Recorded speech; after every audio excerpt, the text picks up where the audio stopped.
Assalamualaikum warahmatullahi wabarakatuh.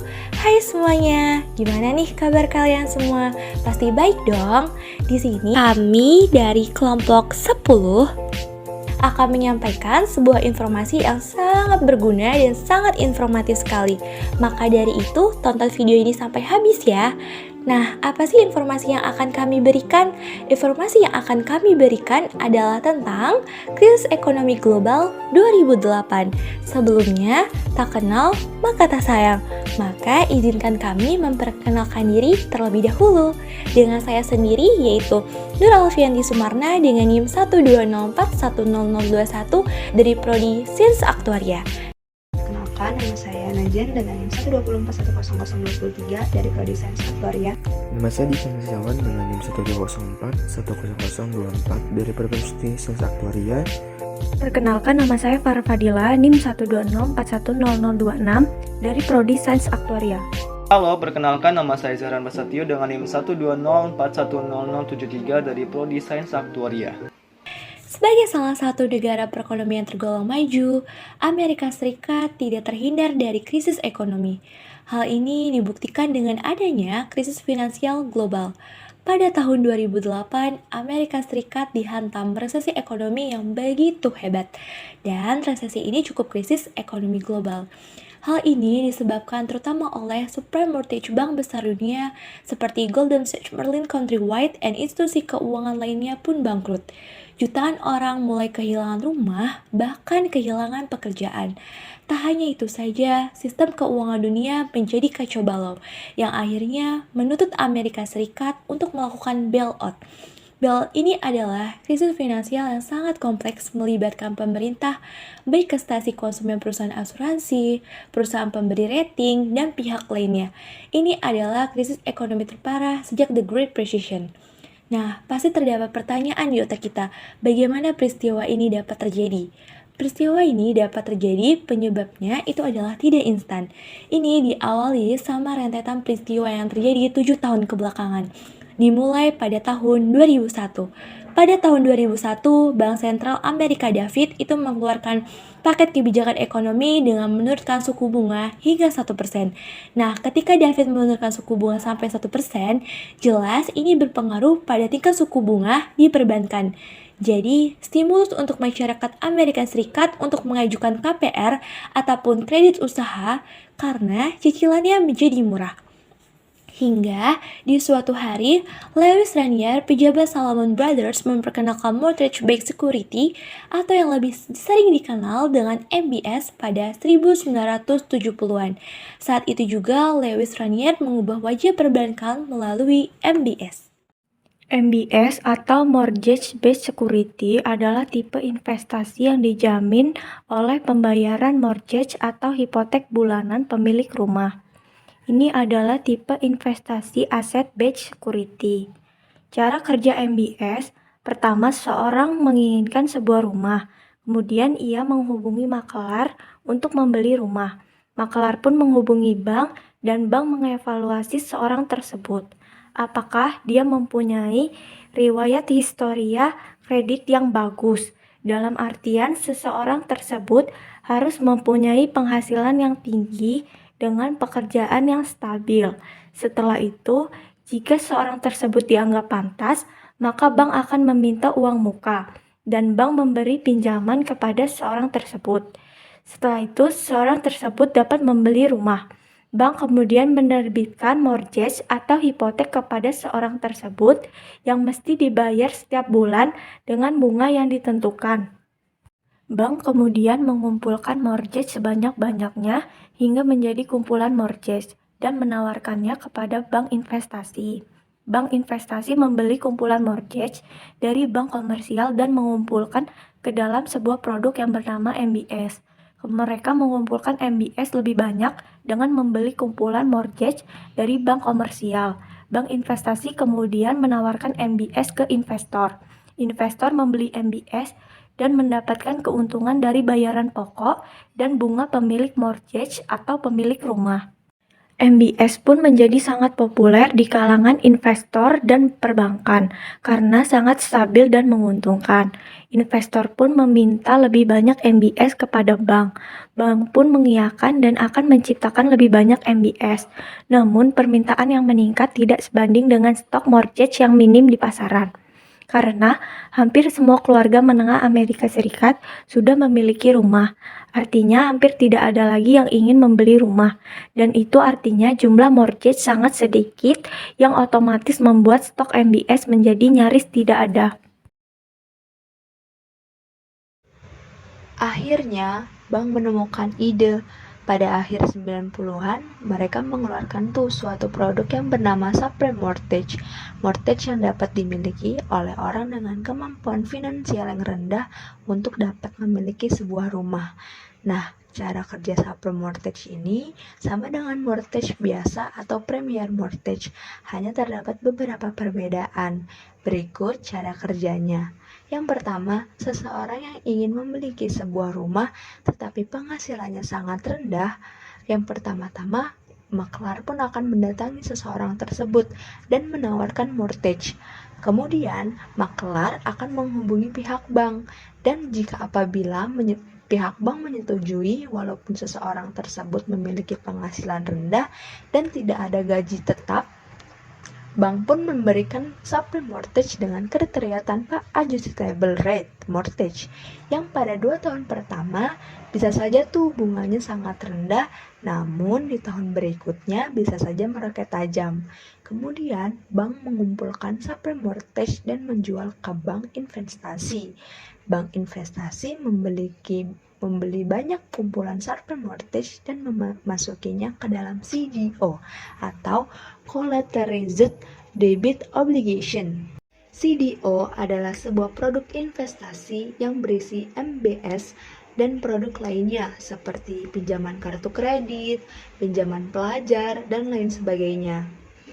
CDO dibagi ke dalam 3 strata. Strata pertama adalah rating AAA yang berarti investasinya cukup aman.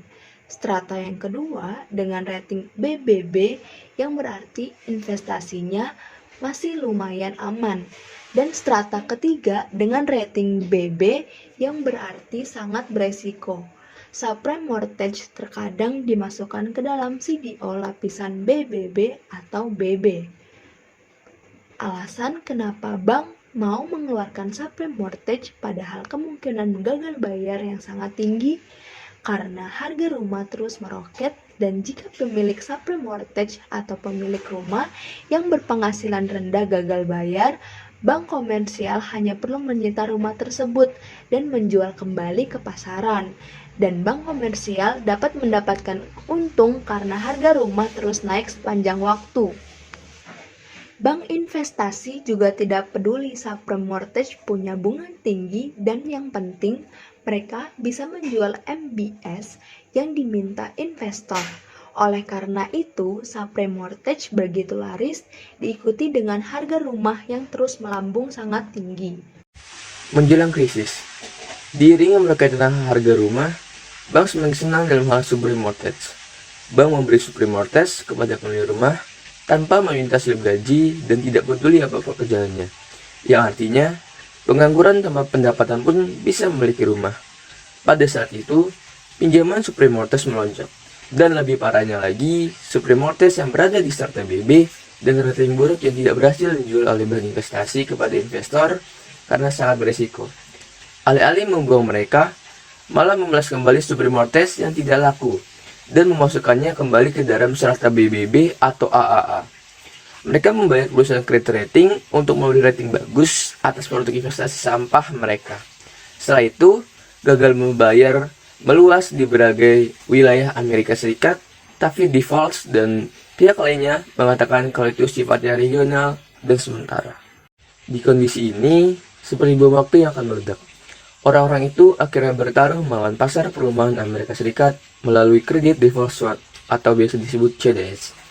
Mereka yang memprediksi pasar perumahan Amerika Serikat akan runtuh tak lama lagi. Kemudian mendatangi perusahaan asuransi dan menawarkan untuk mengasuransikan obligasi mortgage mereka.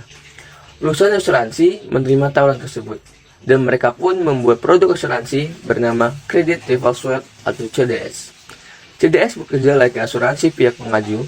CDS wajib membayar premi rutin kepada perusahaan asuransi, dan perusahaan asuransi wajib membayar ganti rugi kalau pasar perumahan Amerika Serikat jatuh. Namun berbeda dengan asuransi pada umumnya, CDS tidak diregulasi sehingga perusahaan asuransi tidak punya dana cadangan untuk membayar klaim jika pasar perumahan Amerika Serikat jatuh. Krisis dimulai. Foreclosure rate makin naik karena orang-orang mulai gagal bayar dan rumah mereka disita. Awalnya tidak terlalu bermasalah hingga pada tahun 2008, foreclosure rate mencapai angka tertinggi. Dan banyak sekali orang dengan super mortgage gagal bayar dalam waktu bersamaan.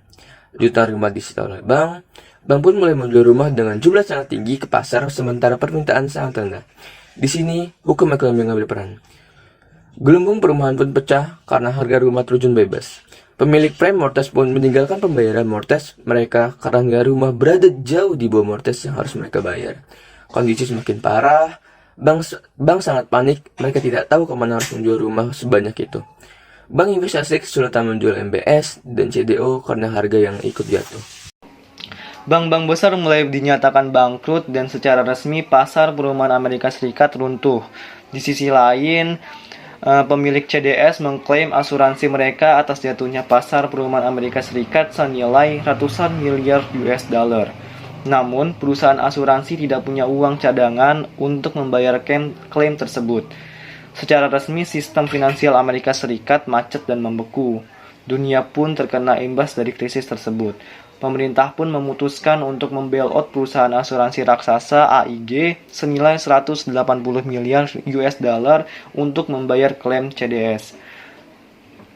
Pemerintah Amerika Serikat total mengeluarkan dana bailout sebesar 700 miliar US dollar melalui program TARP atau Troubled Asset Relief Program.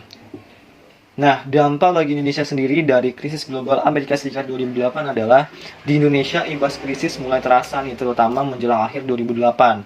Setelah mencatat pertumbuhan ekonomi di atas 6% sampai dengan triwulan 3 2008, perekonomian Indonesia mulai mendapat tekanan berat pada triwulan 4 tahun 2008. Hal itu tercermin pada perlambatan ekonomi secara signifikan, terutama karena anjloknya kinerja ekspor. Di sisi eksternal, neraca pembayaran Indonesia mengalami peningkatan defisit dan nilai tukar rupiah mengalami pelemahan yang signifikan. Di pasar keuangan, selisih resiko dari surat-surat berharga Indonesia mengalami peningkatan yang cukup signifikan yang mendorong arus modal keluar dari investasi asing di bursa saham, surat utang negara atau SUN, dan sertifikat Bank Indonesia atau SBI. Secara relatif, posisi Indonesia sendiri secara umum bukanlah yang terburuk nih di antara dari negara-negara lain. Perekonomian Indonesia masih dapat tumbuh sebesar 6,1% pada tahun 2008. Sementara kondisi fundamental dari sektor eksternal, fiskal, dan industri perbankan juga cukup kuat untuk menahan terpaan dari krisis global tersebut. Semakin terintegrasinya perekonomian global dan semakin dalamnya krisis menyebabkan perekonomian di seluruh negara akan mengalami perlambatan pada tahun 2009. Indonesia tak terkecuali. Bank Indonesia memperkirakan perekonomian Indonesia di tahun 2009 akan tumbuh melemah menjadi sekitar 4,0% dengan resiko ke bawah, terutama apabila pelemahan ekonomi global lebih besar dari yang diperkirakan. Penurunan pertumbuhan ekonomi Indonesia tersebut bukan sesuatu hal yang buruk apabila dibandingkan dengan banyak negara-negara lain yang diperkirakan akan tumbuh negatif. Oleh karenanya, upaya pemerintah dan Bank Indonesia untuk mencegah dampak krisis ini meluas lebih dalam adalah melalui kebijakan di bidang fiskal, moneter, dan sektor real menjadi penting untuk dilakukan di tahun 2009. Nah, gimana nih kalian setelah mendengarkan penjelasan dari kami? Semoga kalian mendapatkan banyak informasi dan menambah pengetahuan ya. Sekian penjelasan dari kami. Bila ada kurangnya kami mohon maaf. Don't forget to like, subscribe, dan komen ya. Wassalamualaikum warahmatullahi wabarakatuh.